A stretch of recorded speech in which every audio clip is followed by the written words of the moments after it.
Welcome to the GSMC Golf Podcast presented by the GSMC Sports Network. I'm your host, Garrison McDaniel. We have a great show for you guys today where we're going to be talking about the Memorial Tournament kicked off, or it teed off today as we go through our Thursday action. That will be our second segment, talking about what happened today. Our first segment, of course, will be going over the we'll be going over the course overview of the Muirfield Village, talking about the holes, which ones stand out, and how difficult this course is, and who has the edge from that. Our third segment will be me talking about Live Golf Houston as it does come back this weekend for the tournament ahead of the U.S. Open. It's going to be a great experience in the Houston Golf Course or Golf Club. So I'm excited for that one. And our fourth segment will be me talking about the history of the Memorial. Who's won here in the past, most recently to be exact, looking over the leaderboards from 2020 until last year, seeing who has historically played very well here. And then all that, it will lead up to my segment 5, talking about my picks and predictions for the Memorial Tournament at the Muirfield Village Golf Club and Country Club. So I'm very excited for this tournament. As I have mentioned many of times, I am from Columbus, Ohio, where the Memorial is held. So it is a tournament that means a lot to me. But before I get into all of that, I'd love to remind you guys that if you want to support the GSMC Podcast Network at all, use the tips and donations link on the screen right now at gsmcpodcast.net. It does help us out a lot. You can ask me a question. It will appear across the screen. If you guys want to help out the show in any way, that is the best way to do that. But without further ado, as always, we're going to get right into our first segment here, talking about the Muirfield Village, and more specifically talking about the course breakdown of the Muirfield Village, how this course plays. It's such a difficult course, and we see that in the leaderboard. The leader today finishing at 6 under. We're looking probably for the weekend. The winner will probably be around 10, 11 under. It's a very difficult one, so we have plenty of guys here that can golf very well. So they went ahead on Thursday and got the low scores, but going ahead, it won't stay that way. That's why it will end up 10, 11 under. We see that in many tournaments. A lot of people cannot keep that consistent 66 pace going, especially at Muirfield Village, such a difficult course. But talking about the holes and the breakdown of each, hole number 1 today played pretty difficult. It's the fourth. It's tied for the fourth hardest hole. It plays about 0.2 of a stroke above par. Anything that you see in red, it's playing above par. So not a lot of birdies are made on these holes. More bogeys than birdies, of course. It's a 478-yard par 4. It's very far. Looking at how the hole is breaking down, it's kind of a straightaway going into a dogleg right after that initial fairway. You have fairway bunkers on the right, so you can't attack. You can't attack it right. You need to end up in the fairway, and then that gives you about a 200-ish, about a 190 to 200-yard shot onto the green, and then you have a fairway bunker on the front side of the green. And what makes these holes so difficult is how sloped the greens are. All of these greens are play so difficult, and the pin positions today were brutal. On a few of these holes, I think at 9, you could literally see from the broadcast angle the pin was tilted a little bit. You could see the pin tilted, which is so difficult to play. If you guys have played at golf courses, you understand what I'm talking about here. But that's how number 1 plays. It's a straight into a dogleg right that you cannot miss right with your tee shot, or you're in bunker, because there are 1, 2, 3, 4 fairway bunkers on that right side. So that's hole number 1. And then number 2 is a pretty easy par 4. This plays about even par here. We saw one eagle on that one today. Very impressive. I forget who it was, but this plays a little bit over par, but is one of the easier it is one of the easier holes. It's a little bit less of lengthwise, as number 1 was, being 478, and now this one takes down 13 yards. It's 460, 465. So about 300 into just a fairway. You have a little bit of water on your right here, going the entire length of the course, so you can't miss right. But really, this is probably the widest fairway of the day. It's easy to hit this one, and a lot of guys did. And then it just sets up for kind of an easy around the green play. You just need to make your putts here. definitely a birdieable one is 2, and you saw a lot of guys birdieing 2. Number 3 plays a little bit harder. 3 is the third hardest hole on the course, playing about a quarter of a stroke above par. That's very difficult. There were 9 birdies today, 16 bogeys, 5 doubles today on this hole. It's a difficult one. So plays a quarter of a stroke above par is just absolutely brutal. The hardest one on the golf course, of course, 18. That's such a difficult. You're just trying to birdie, or you're just trying to par 18 on this golf course when you get there. But yeah, number 3, very difficult one. How the hole is laid out is this plays like a par 3, but you need to execute your drive, basically. You have a drive onto a very, very big fairway, and then you need to get the ball over the water where the green is on the other side, which if you drive it, this is one of your typical kind of 3-wood drives, or, whatever club is most comfortable in your bag. About 250 onto the fairway, and then you have about 150 onto the green from the fairway. And then what makes this hole so difficult is how huge how huge the green is. If you miss short, you're in the water, you're in the lake. If you miss far, you're in bunkers all over the place. And if you miss to the left or to the right, depending on the hole position, then you have about 40 feet of green to work with. And how these greens play, how slopey they are, so unpredictable. That's why this hole is so difficult. That's why it's playing such above par is hole 3. Hole 4, simple, pretty par 3 here. It plays above par, as almost every hole plays above par, but it's about a 200-yard par 4, or par 4, 200-yard par 3. Very long green as well. You kind of need to really pick your spot on the green. It's hard to miss this green. A lot of guys make the green in regulation, but turn it into a 2-putt because it's hard to hit the pin. The pin today was dead middle of this green, basically. It was a little bit back right, but pretty much dead middle of the pin, or dead middle of the green was this pin, and a lot of people missed it all over the place. So 4 played pretty difficult today. 5 today. This is a pure dogleg right. It turns 90 degrees, so you drive about 280 pretty much are what these drives are looking like, because if you drive at 300 you're in water, because there's a river on the other side of that 300 here, and then you have to cut completely 180 or you have to cut completely 90 degrees to the right, and then you have 250 yards into the green. So this par 5 plays pretty difficult, but it was today one of the only holes that plays under par. It is the easiest hole on the golf course, still a very difficult hole.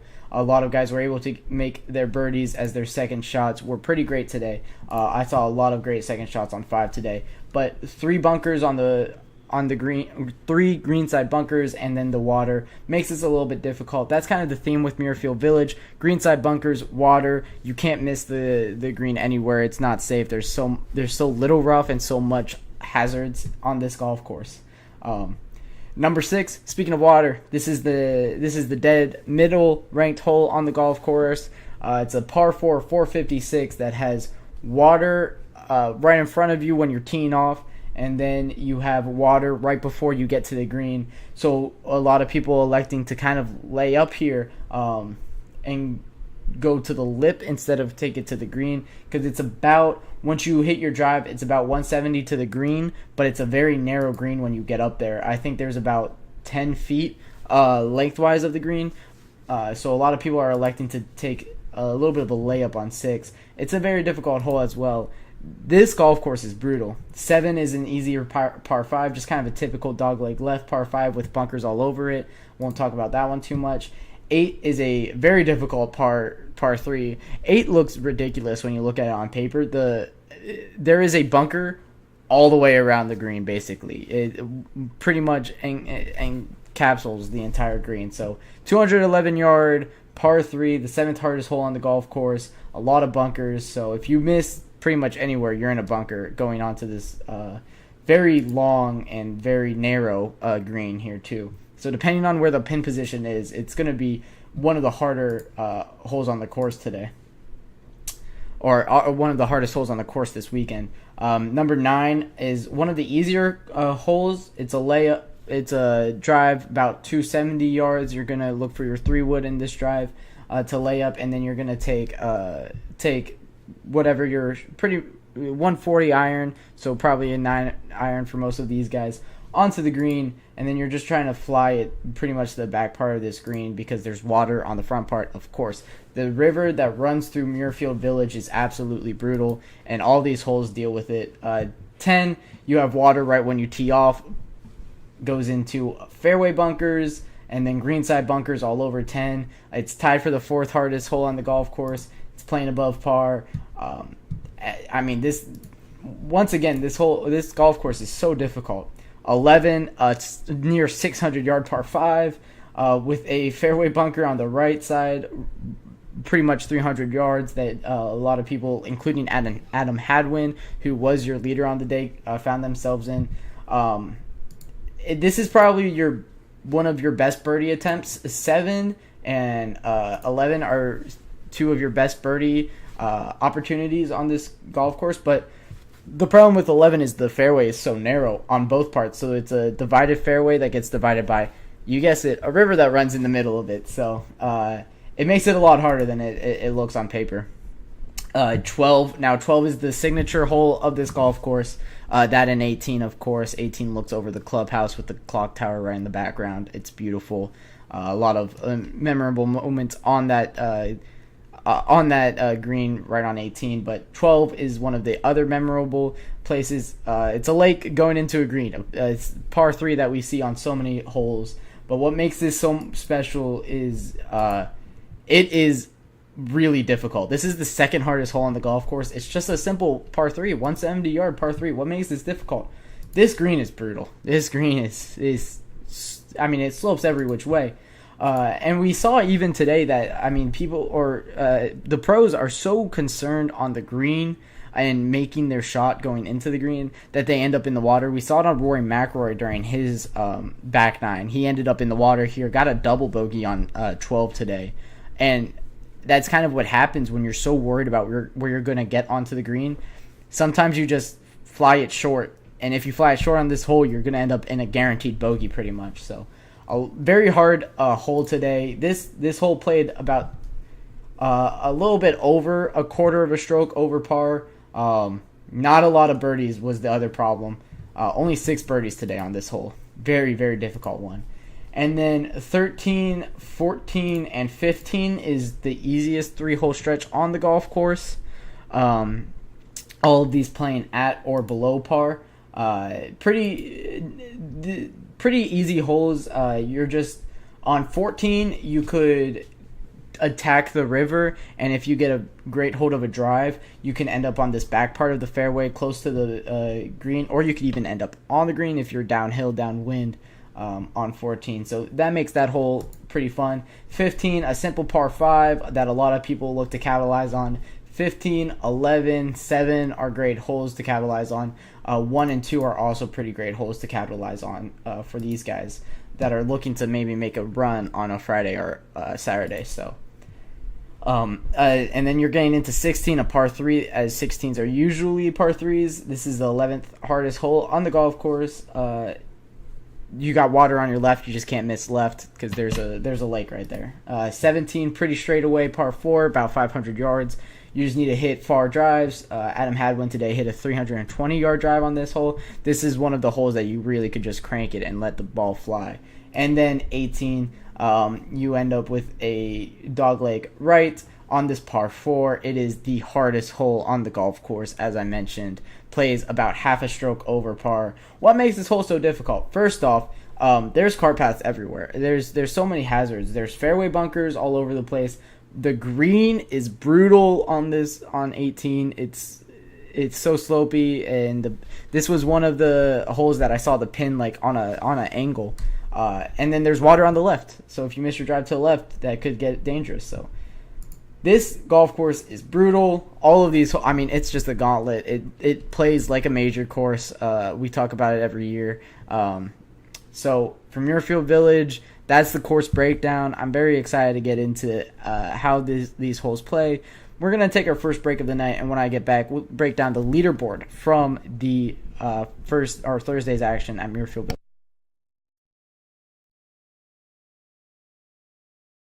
I feel like I'm losing my mind. Is everybody in the world blind? Please, Lord, give me a sign, a sign.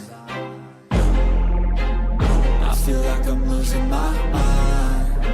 Is everybody in the world blind? Please, Lord, give me a sign, a sign. I wanna be the greatest. Everybody on the fake shit. I look around and feel like everybody is the fakest. I make this every day and I'm impatient, hoping one day I blow up from the basement. Statement, the top is so vacant. I don't hear shit that I think is amazing. Waiting for my day when I'm playing sold out shows for 1,000 faces. Hey, give me that crown, get in my way and to be put down. It ain't your place, all this my town. If I want that shit, then I'll get it right now.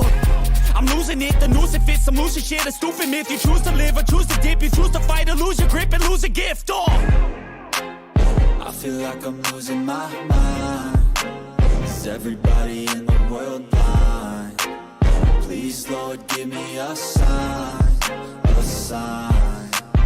I feel like I'm losing my mind. Is everybody in the world blind?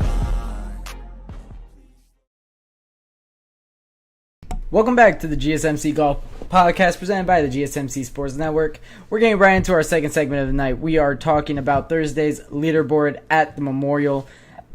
What we saw from the Memorial today was a lot of guys went out there and played some fantastic golf, and it is the biggest names in golf pretty much that fill up this leaderboard. You have Adam Hadwin, who is a fantastic golfer in his own right. He is the most kind of surprising name on this leaderboard. Finishing 6 under, he gets sole possession of the day one lead. Day one leaders usually don't pan out unless they make a fantastic run in the tournament. So we'll keep an eye on him on Friday, but I don't expect to see him. We don't expect to see him winning the tournament when it comes around to Sunday. But I think when you move on from Adam Hadwin, this is when you get into the bulk of guys that really can make a run on Sunday. Scotty Scheffler, the biggest name, of course, in this field. We talk about him, how fantastic of a run he just had before his child was born, including winning the Masters. Disappointing performance at Valhalla, and he still got 8th in that tournament. But for him, of course, that's a disappointing performance. He comes out in the signature event where 700 FedEx Cup points are up for grabs. $25 million are in the purse, one of the biggest purses that there is on tour every year, the Memorial Tournament. And he comes out, shoots 5 under. Now he has a baby to play for, so got a lot of diapers to pay for. Scotty Scheffler is your day one second place at 5 under, the only one of only 2 players to have a 67 or worse, or 67 or better. Him and Adam Hadwin are the 2 there. Scotty Scheffler, fantastic for him getting to 5 under. He played fantastic golf the entire day. Only bogey came on 5, which was kind of just a horrible second shot. Kind of led into this bogey. He missed so there's water on the top side of this green. He missed the water somehow far, so he's on a shelf of rough that led to a very difficult kind of chip shot that he missed the green with. Then he flatted, or he duffed his second chip shot from that resulting one, and then he had another chip shot from. I mean, when you're chipping 3 times, that makes it very difficult for you, especially on a par 5. This was a good scoring opportunity for him. He definitely could have gotten on this screen in maybe in probably 4 or in probably 3 and had a chance at birdie, but he wasn't able to. But the rest of his day was pretty flawless. 11, 13, 15, and 18 he birdies. He birdies 18. One of only, I had the stat up, I think one of only like 5 or 6 people to birdie 18. Very difficult hole to birdie. He got a 340-yard drive to help him birdie this hole. He's driving the ball very well, and that's kind of very scary for the field when that guy is getting a hold of balls. Of course, he's going to be one of the favorites to win. Right now, he's plus 185 to win at the Memorial. It's only Thursday, and he's plus 185. This is things that we're seeing. That is odds that we are used to seeing going into a Sunday. It is Thursday, and we're already seeing this. So, big up to Scotty Scheffler. I mean, that just goes to show how fantastic he is all around and how amazing he's playing. But the number 2 guy in the world, the number 2 guy in my rankings, Xander Schauffele is right behind him at 4 under. He is second in the FedEx Cup standings, the reigning PGA champion. Xander Schauffele hasn't played since that win at Valhalla, but he showed no rust, birdieing 4, 7, 11, 15, bogey-free card, and on a Thursday, there is nothing better than a bogey-free card. You want to start your tournament off right, but you want to start it off consistently, and that's exactly what he did. Very impressive round for Xander Schauffele, who was paired up with Victor Hovland, who also had a very impressive round, but he's tied 7th, and we'll talk about him a little bit later once we get down the leaderboard. But Ludwig Oberg tied for 3rd as well, with Xander Schauffele at 4 under. The pack of 4 under guys, all of them, a real theme was consistent play. Ludwig Oberg is one of the most consistent guys we have in the entire field, is able to drive the ball very far, about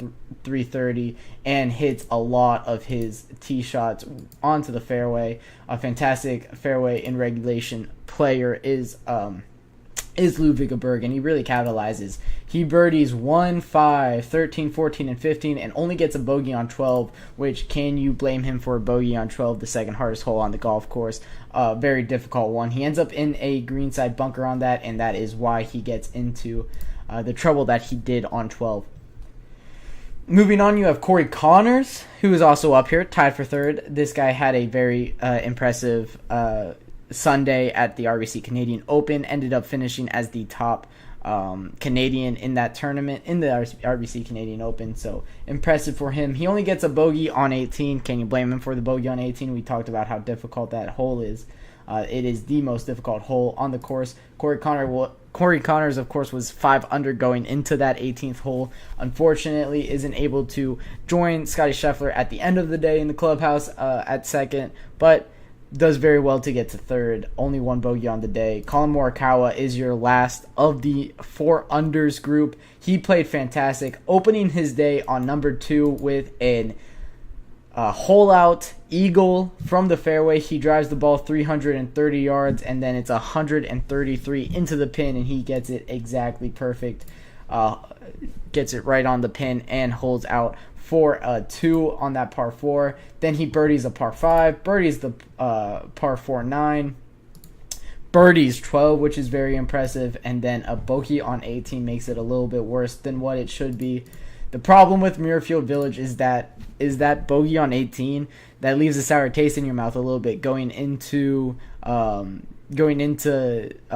or going into the next day. Bogey in 18 is never fun for these guys, so unfortunate for Colin Morikawa and for Corey Connors, who both bogey 18. But it's fantastic days nonetheless for those guys, and they'll definitely be happy with how they played. Of course, Colin Morikawa is my number 4 golfer in my personal power rankings, and he is a fantastic golfer in his own right, and he is definitely in contention here. And then Victor Hovland is the last guy we'll really talk about from these leaderboards before we talk about kind of what some of the bigger names down the board here. Victor Hovland is tied for 7th now, 3 under, started his day pretty rough on the par 3-4, gets a 4 on it, bogeying it. It's unfortunate, and then he immediately goes and eagles 5. The Victor Hovland experience, ladies and gentlemen. Very, very weird scorecards every time I look at this guy, but it's 274 drive to kind of laying up drive here before the creek right in front of him, and then a 250 into the green, gets it pretty great, gets the shot within I would say 15 feet was the putt that he had, and then sinks the 15-footer to get an eagle on 5, brings him to 1 under, birdie 7, another par 5 that he was good on, bogeys 10 on the turn, but 13 and 14 were both birdies as well, and he finishes his day at 3 under. He's definitely in contention. The reigning champion at the Memorial Golf at Muirfield Village. He's definitely happy with how he played. And a lot of guys played very well. Eric Cole was pretty much the leader for most of the day. He had one of the earlier tee times, and he was at 5 under after 16, and then kind of a meltdown on 17 and 18, bogey, and then a double, and now he's 2 under. A little bit farther back now is Eric Cole at 2 under here in the group of tied for 12th right now. Rory McIlroy is in this group, one of the biggest names at Muirfield Village this weekend, coming in as the world golfer number 3. This scorecard is wild. Bogey 2, birdie 5, birdie 10, bogey 11, double bogey 12, birdie 13, birdie 15, birdie 16, birdie 17, and then pars 18 to finish 2 under. Somehow that's what that comes out to. He on 3 holes goes 4 under, and then on 5 holes on 6 holes gets birdies to get to 2 under. Wild experience Rory McIlroy had today. Tomorrow he needs to be a lot more consistent, and he needs to settle down a little bit. When we're looking at these bogeys, it was just bad around the green play. But a lot of on 11 and 12 both, he ended up in the water for both of these. 12, it's a little bit harder to end up in the water, or it's worse if you end up in the water on 12. Than it is on 11, because that is the entire, it's a par 3 and that's the entire hole is water. So that's why he ends up with a double bogey on 12. Rory McIlroy finishing today 2 under, still definitely in contention. The world golfer number 3 can definitely win at Muirfield Village. He has not ever been able to do that, but having good consistent play at Muirfield Village in the past, he's definitely one that can come out and win this tournament this weekend. Tony Finau 1 under today. Max Homa finished 1 under today. Justin Thomas finished 1 under today. This is what I love about having a full field finally for the first time in like a month. I actually have people to talk about finally. I love the Memorial, and this is kind of why a lot of people get up for it. But the cut line right now as it stands is looking at around like 4 over. That is a major cut line. Let me tell you, that is a Masters type of cut line. So a lot of guys that look are definitely in danger of being cut. Justin Rose today did really bad. Former winner here at Muirfield Village, ended up 8 over, shooting an 80. Mackenzie Hughes, after a pretty good weekend at the RBC Canadian Open, finished 6 over. Brian Harmon 5 over. Chris Kirk 6 over. Wyndham Clark finished 5 over. There's something wrong with Wyndham Clark's swing. He probably will be my next up on the breakdown kind of the individual golfers. Next Tuesday I'll probably get into him. Ricky Fowler finished 4 over. Davis Riley, who just won a couple of weeks ago, 3 over. Patrick Cantlay, winner here at the Memorial, finished 3 over, looking like he won't be back to take if he gets top 3, he overtakes Tiger Woods as the highest earning player at Muirfield Village. Looks like that won't happen though. Looks like Tiger's record is safe for another year at least. Jordan Spieth 2 over. Will Zalatoris 2 over. Jason Day at his home course finished 1 over. Hideki Matsuyama, as he tees up for the first time in a while, finished 1 over. Cam Davis 1 over. Sahith Theegala 1 over. Matt Fitzpatrick 1 over. And that's really the biggest names on this leaderboard and how they shaped up. A lot of big guys, a lot of big names here. So that'll wrap it up for our second segment, talking about Thursday's leaderboard. When I come back, we'll be talking about Live Golf Houston and what that course is looking like as they tee off for the first time in about a month.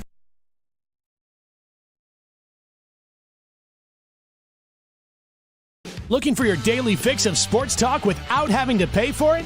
GSMC Sports Network is available on YouTube. Just search GSMC Sports Network. Get your fix of daily sports talk shows on YouTube, absolutely free. NFL, college football, NBA, MLB, MMA, UFC, fantasy football, and so much more. GSMC Sports Network has shows running all day long, with new sports shows starting every 2 hours. Just like on your favorite cable sports channel, except GSMC Sports Network is absolutely free. Just search GSMC Sports Network on YouTube to catch one of your new favorite shows, like the GSMC College Football Podcast, Chip Shot Football Podcast, Hoops and Heels Women's Sports Podcast, GSMC Basketball Podcast, and so many more. Check it out for yourself. GSMC Sports Network, now available on YouTube absolutely free. Search GSMC Sports Network on YouTube right now. Welcome back to the GSMC Golf Podcast presented by the GSMC Sports Network. We just got done talking about Thursday's Leaderboard at Muirfield Village. Now we're off to talking about Live Golf Houston, but before we get into that, I would love to remind you guys that if you would like to support this show in more ways than you guys already do just by viewing, if you would like to support the creators here at the GSMC Sports Network, use the link at the gsmcpodcast.net for tips and donations that they do go a long way to support us creators here at the GSMC Sports Network. But without further ado, we're going to look at Live Golf Houston, and pretty much all I have to go off of, because this isn't a PGA Tour event, the PGA does so well at giving me these in-depth breakdowns of the holes and of the golf course. Unfortunately for Live Golf, I don't get those, so I get to see the yardages and basically nothing else and react to just the yardages. Going through the yardages, at least, we could kind of make an inference on who the course, what strength they play to. And for this one, it looks like it's going to be a long course, and it's going to be a Bryson DeChambeau type course. Of course, going into the U.S. Open next week, a lot of guys are going to be looking to set their game up as well as possible going into that. A lot of guys are very excited for the U.S. Open at Pinehurst in North Carolina. But for this one, a lot of guys are really working through some things in their swing. On the Live Golf course, I know Brooks Koepka is definitely working through some things. I know Bryson DeChambeau has some things around the green he wants to clean up. But for these guys, they're going to use this tournament as a good way to kind of set themselves up for next weekend. And I think this golf course does very favorable for these guys, just based off the yardages. First off, first hole, par 4, 395, kind of shorter par 4 that leads into a probably a wedge or a soft 9-iron going into the flag. That could definitely be a hole. Of course, I don't know how the hole plays. I can't see it. It's probably a dog leg, left or right. So makes it a little bit more difficult than just a normal par 4 would be for these guys. So looks like birdie opportunities, though, right off the gate for 1, 2, and 3. Looks like these guys can kind of run up the score. Hopefully, you guys love seeing low scores in golf, and it looks like this course can lead to that. Then you go into a par 5, 565. That's a long par 5. You know whose specialty long par 5s are? Bryson DeChambeau. And then you got a par 4, 467, par 4, 460. Then you got your first par 3 of the day, or first par 3 of the course. You have 4 par 3s total on this course on 7, 9, 14, and 16, as 16s are usually that par 3. Going into that par 3, 7, 173. Par 5, 564, another pretty long par 5 that plays pretty similarly to what hole 4 would play as. A longer par 3, 238. That's a lot of these guys is probably 4-iron, 3-iron, or maybe a hybrid for these guys. 10, 382. Par 4, 11, 440. Par 4, 12, 315. That's a drivable par 4 that a lot of guys are going to attack. Expect a lot of eagles on that 12th hole. It doesn't matter if you're a very great driver, even for that 315 mark. 315 is pretty short for these par 4s, so a lot of guys are going to look to capitalize on that, unless it's a dogleg left and right. Once again, it's not from the PGA Tour, so I can't look in depth on the course. I can't see how the holes play and how the fairways are on these holes. But for the golf club, the Houston Golf Club, it looks like it's going to be long, and it's going to be a little bit easy. And I expect one of the higher scoring events of the year on the Live Golf Tour. Some guys that I'm looking at for this weekend for the Live Golf Tour is, of course, Bryson DeChambeau, as I mentioned. This looks like a golf course that he can really run up the score. His crashers are in 5th place right now, so standing a little bit back of that lead, he can definitely help them out in the overall standings of the season. But other guys that I'm looking at here, John Rahm has been pretty bad all year. Besides on the Live Tour, when he goes over to the PGA Tour for these majors, he hasn't played well. So hopefully for him, he can start working his game a little bit better here. This looks like he can definitely play very well. Of course, he's one of the best putters when he's on, and one of the best approach guys when he's on. So looking to see if he can, capitalize on this golf event, as he is definitely, his team is second right now in the overall standings, so hopefully that they can get above the, I believe it is Cam Smith's All-Australian team that's run 2 straight events. That's another big storyline going into Live Golf Houston. Is Cam Smith's team going to be able to continue their winning ways, make it 3 in a row, as they did win the 2 abroad tournaments in Singapore and in Singapore and I forget the tournament before Singapore, but I know Cam Smith and his team played so well in that.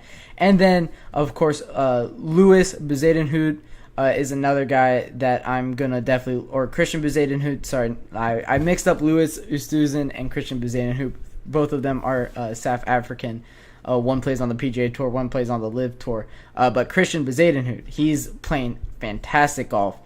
So I'm definitely looking at him to continue his winning ways, as he's won individually so many times on the tour. So a lot of these guys have played very well on the Live Tour, and then when they turn to the PGA Tour for these majors, for the US Open, it looks a lot different, because the golf courses that they're playing on the Live Tour are a little bit, of course, they're easier than the PGA Tour courses. So I can't wait to see how they play when they go to the U.S. Open in Pinehurst. Of course, they still play difficult courses throughout the year, but major courses are always different, and a lot of these guys that are lacking the experience on the PGA Tour because of being 2 or 3 years into this Live Golf experiment.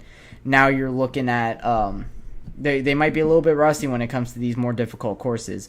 A lot of these guys are coming, or the PGA Tour guys are now coming off of a Muirfield Village weekend, one of the 5th hardest golf course on the PGA Tour, just because of how it plays. So I can't wait to see how that U.S. Open stacks out. Of course, Bryson DeChambeau is going to be one of the bigger names from his fantastic play at the PGA Championship. Ended up second, only 1 stroke back of Xander Schauffele, who eventually won it from a putt on 18. So we'll see if Bryson DeChambeau can continue his momentum. We'll see if these other teams, like Cam Smith's team, can make a 3rd straight win, or if it's going to be somebody new, one of these lower seeded teams. I know Dustin Johnson's team is around 10th right now, the 4 Aces team. So looking to see if they can turn around their season, because this is now the end of the halfway point of the season. There was a little bit of break between Singapore and now, so I'm excited to see how these guys play throughout the weekend. Looking forward to this one in Houston, but that'll be all for that. When we come back, we'll be talking about the history of the Memorial and the players that have played consistently well here at Muirfield Village in the past.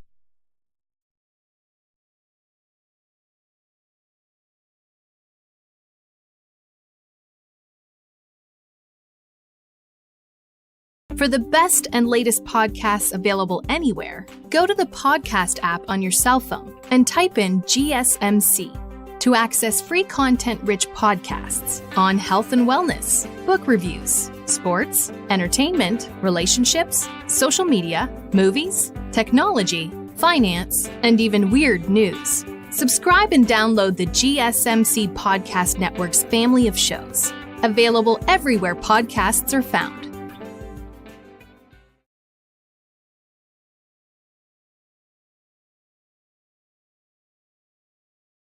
Welcome back to the GSMC Golf Podcast, presented by the GSMC Sports Network. I'm your host, Garrett McDaniel, and we're getting into our 4th segment of the night, talking about Sorry, I went the wrong way here.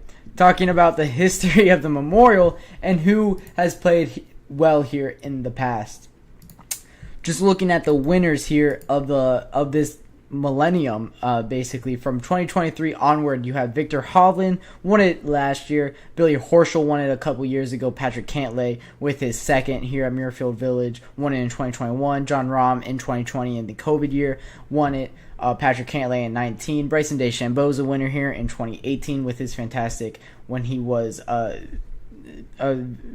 younger. I don't know if that's his amateur year or if that was his second year on tour, but 2018 was really one of his standout years. Jason Duffner in 2017, William McGirt in 2016, David Lingmerth in 2015. A lot of these guys are kind of forgettable PGA Tour players. Not forgettable, but like not really known PGA Tour players from this time. Of course, this time was more of that Jordan Spieth, Justin Thomas era of golf here. You had Bubba Watson winning 2 Masters in this time as well. Hideki Matsuyama in 2014, he won this one. Was that the year that he won the Masters as well? No, it wasn't the year that he won the Masters as well. But in 2014, this was the year that Bubba Watson won the Masters in 2014 was. So Matt Kuchar in 2013 won at Muirfield Village. Tiger Woods gets his 5th at Muirfield Village in 2012. Steve Stricker in 2011. 2010, it was Justin Rose that won here, finishing today as the dead last player in the field. Little fall from grace there. Tiger Woods in 2009, Kenny Perry in 2008, KJ Choi in 2007, Carl Pedersen in 2006, Bart Bryant in 2005, Ernie Els in 2004, Kenny Perry in 2003, Jim Furyk in 2002, and then Tiger Woods won it 3 times in a row from 1999 to 2001. Some other notable names that have won here at Muirfield Village, of course, Fred Couples, Vijay Singh, Greg Norman. You also have names like Jack Nicklaus, of course, won here twice. I'm still like trying to wrap my head around the owner of this golf course, the designer of this golf course, got to play here while he was on tour twice in 77 and 84, he played here a lot more than twice, but he got to play here and he won here twice in 77 and 84. That's silly. Jack Nicklaus is a funny guy. I can't wrap my head around him winning on his own course. But very special has this event always been. Tom Watson won here, probably the furthest between 2 wins. Tom Watson he won in 79 and he also won in 1996. So 17 years separating those 2 wins. Very impressive, the longevity of Tom Watson. That goes to show it. But for winners, show me a tournament that has such a stacked lineup of winners that's not a major. Very impressive. Just in recent memory, Victor Hovland's been a top 10 golfer in the world. Billy Horschel was fantastic. Patrick Cantlay's been a top 10 golfer in the world. John Rahm's a top 10 golfer in the world. Patrick Cantlay, top 10 golfer in the world. Bryson DeChambeau, top 10 golfer in the world. 15 to 17, a little bit of difference, and then going onward, nothing but legends of the sport won since then.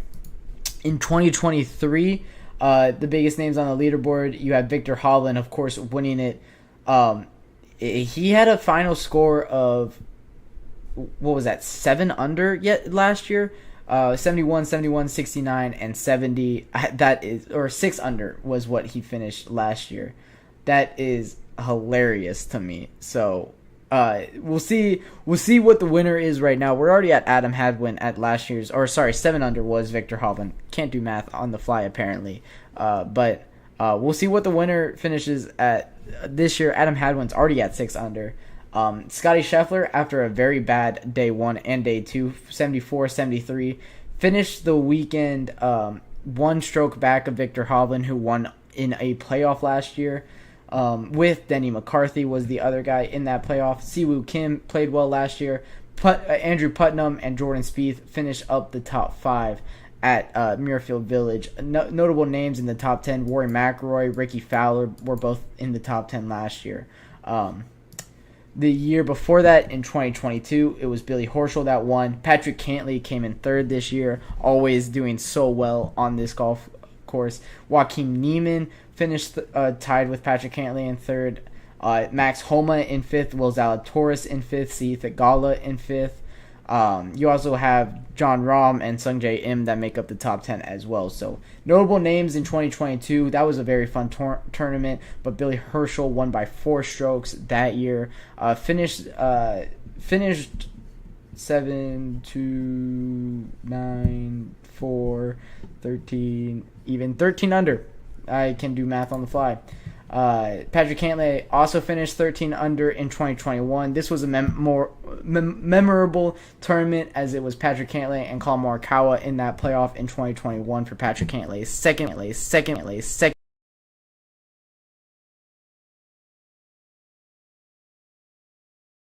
This is the year we're really looking. He can definitely win this year at Muirfield Village. Can Scotty Scheffler? Max Homa has always placed very well here too. Tied for 6th.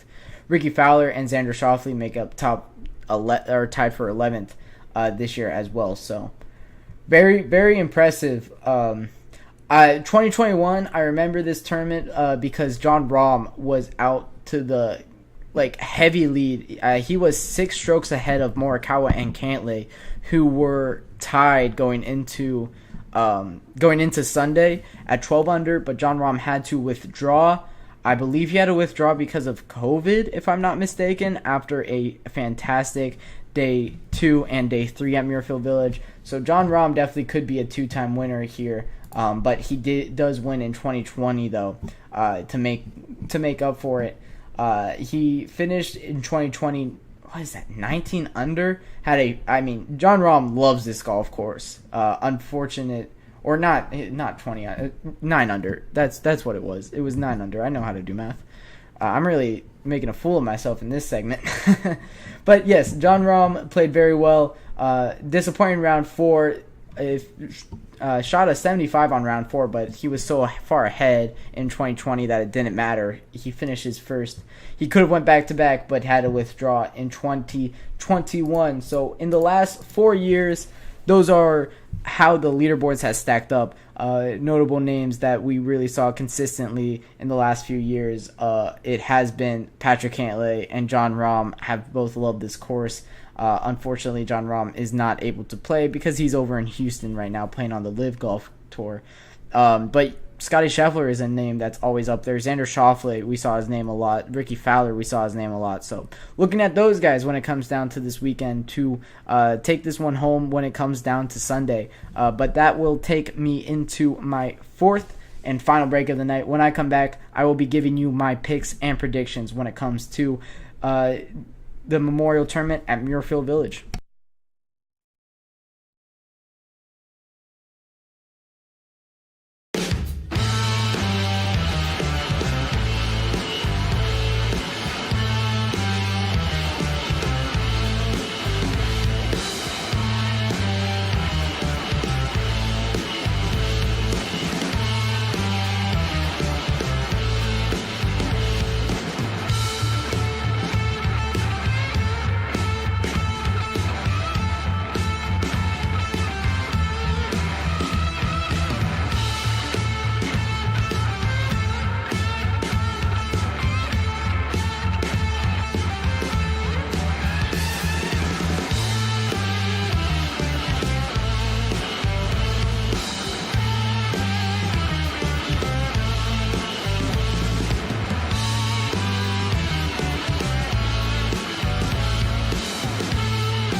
Welcome back to the GSMC Golf Podcast presented by the GSMC Sports Network. We're getting right into our 5th and final segment of the night, my picks and predictions for the Memorial.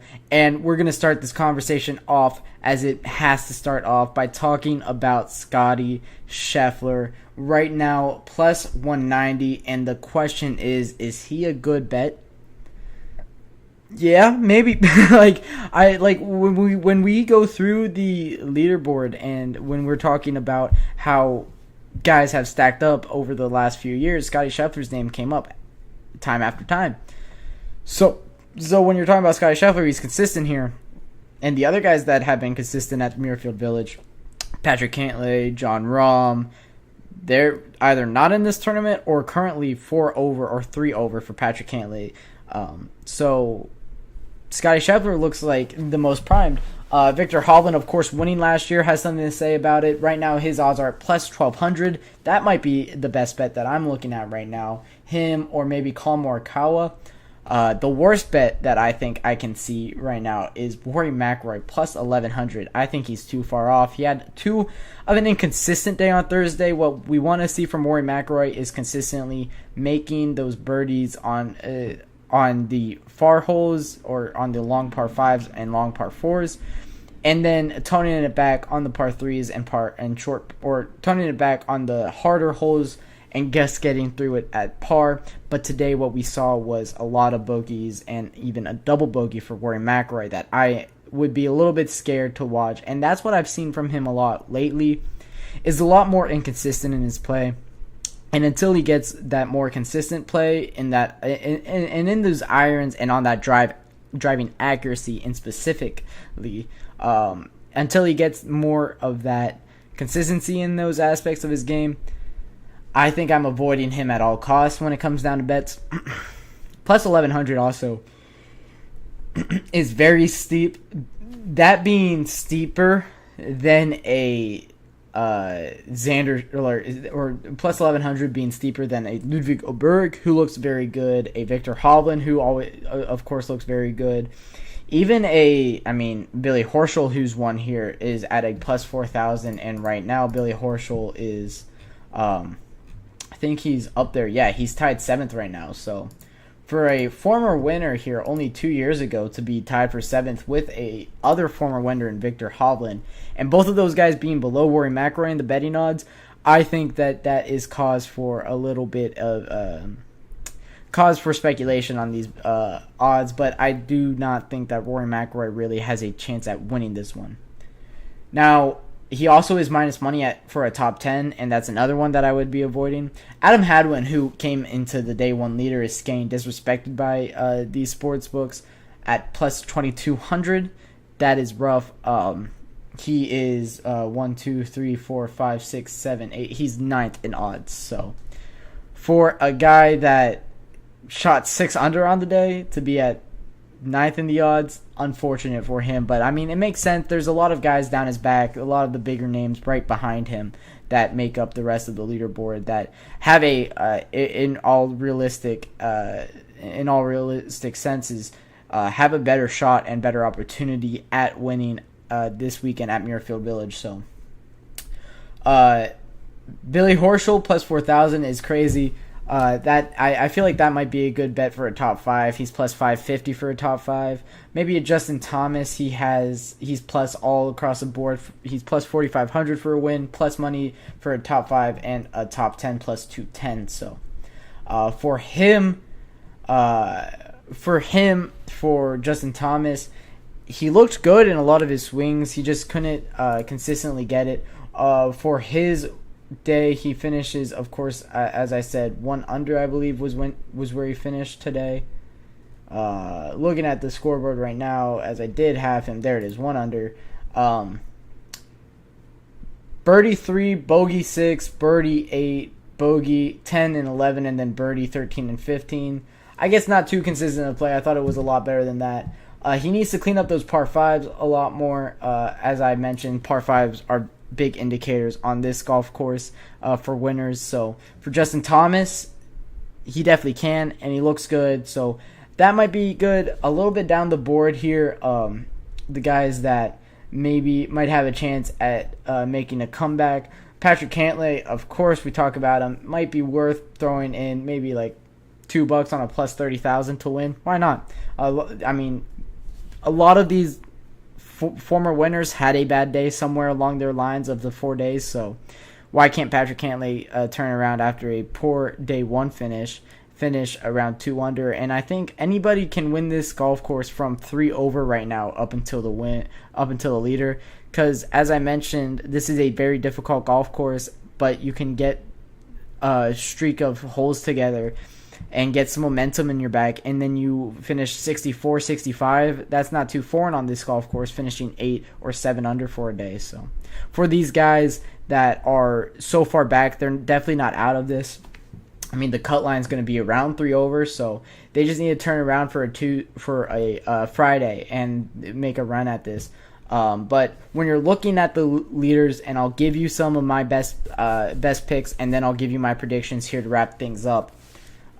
For my best picks, I love Collin Morikawa in this tournament. He's playing amazing on approach. That's something that's been lacking in his game a little bit. Collin Morikawa had a 3.63 strokes gained on approach in this round. The last time he gained that much on approach or better was in the Century. That was 150 days ago. So he hasn't been this great on approach in a while, and he's so good driving and he's so good around the greens that he looks really good, finishing 4 under on the day, definitely in contention here. One of the best golfers in the world. Plus 700 looks really good, and even a plus 115 top 5. I think if I were to put money on anything right now, it would be a plus 115 top 5 for Collin Morikawa. I would also look at Victor Hovland and Ludwig Oberg winning bets. Maybe about a half a unit sizing on both of those would be good. I love Victor Hovland in this tournament. He played fantastic. It plays to his strength. He's such a great iron player when he's on. And Ludwig Oberg plays amazing with the irons and the drive and hits a lot of fairways as well. So for those guys, I think putting half a unit for the wins on both those guys and maybe a full unit on Collin Morikawa top 5, I think you'll end up with plus money coming out of Muirfield Village and the Memorial Tournament. But as my picks go and who I think is going to win, right now I do have Collin Morikawa coming away with the win at Muirfield Village. He's been playing amazing golf. I told you that little tidbit on his strokes gained on approach. That's really the aspect of his game where you can really tell if that's on, he is in contention, and he's one of the best golfers in the world.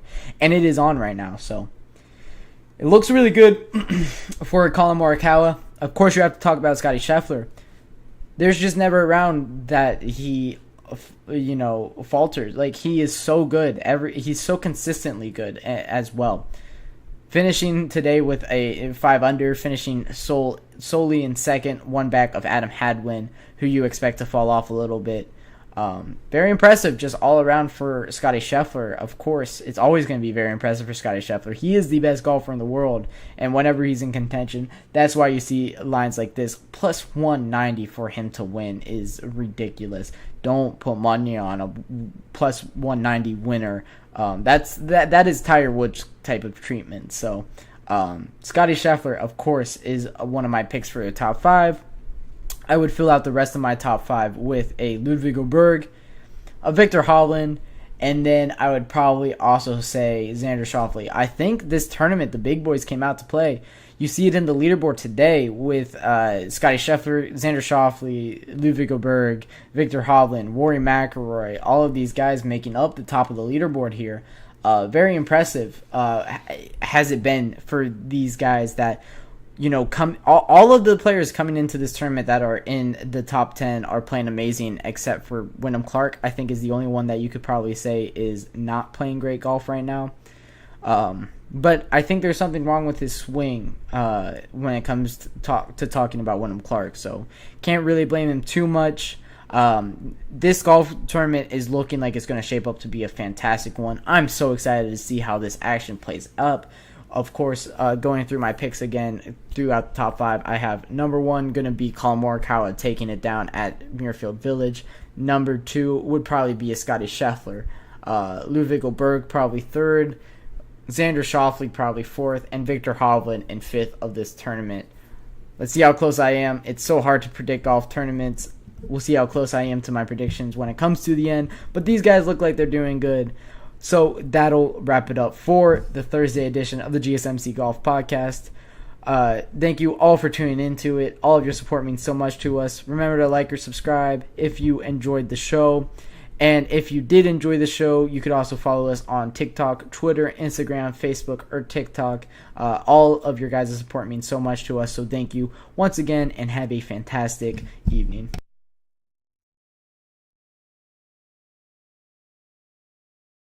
Let's